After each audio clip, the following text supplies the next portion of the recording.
Bet, ikaw ay Filipino, Filipino, Filipino, Filipino. Mga idol at kabayan, super good news sa mga nagtatanong tungkol sa helicopter na bibilhin ng Pilipinas sa bansang Russia, ang MI-171 heavy lift helicopter. Aba naman, meron na itong notice of award at hindi lang yan, meron na ring 15% down payment para dito. Wow na wow! Tara, yan ang ating pag-uusapan sa araw na ito. I-like ang video at mag-subscribe. Matik na! Kung naalala nyo, noong buwan ng Marso ng taong ito, iniulat ng Embahada ng Pilipinas sa bansang Russia na ang mga opisyal ng Department of National Defense at Armed Forces of the Philippines ay nag-inspeksyon sa isang planta ng sasakyang panghimpapawid at sentro ng pagsasanay sa Moscow, Russia na may kaugnayan sa planong pagkuha ng mga MI-171 heavy lift helicopter para sa Philippine Air Force. Alam nyo ba na meron na itong update? Inilabas umano ng Department of National Defense o DND ang Notice of Award para sa heavy lift helicopter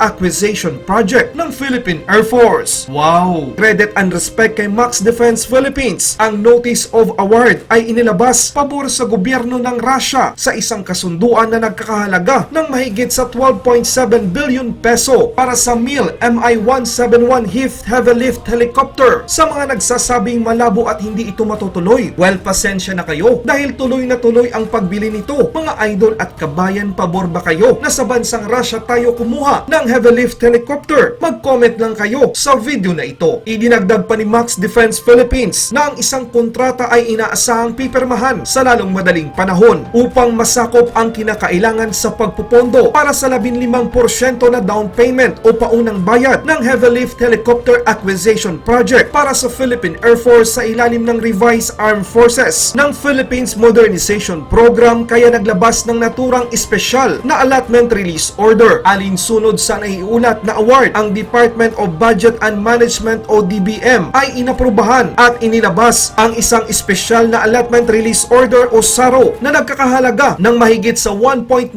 billion peso. Wow mga idol at kabayan, excited na ako na makita ang heavy lift helicopter na gawa ng bansang Russia. Sa mga nagtatanong kung ilang MI-171 ito ang napabalita o naiulat na 16+1, pero hihintayin natin pag meron na tayong kopya ng Notice of Award para matukoy natin ang wastong bilang ng biniling heavy lift helicopter sa bansang Russia. Maraming salamat. Ang tagahatid ng balita, Good News Philippines. Mabuhay ang bansang Russia, mabuhay ang Pilipinas. Laban Pinas.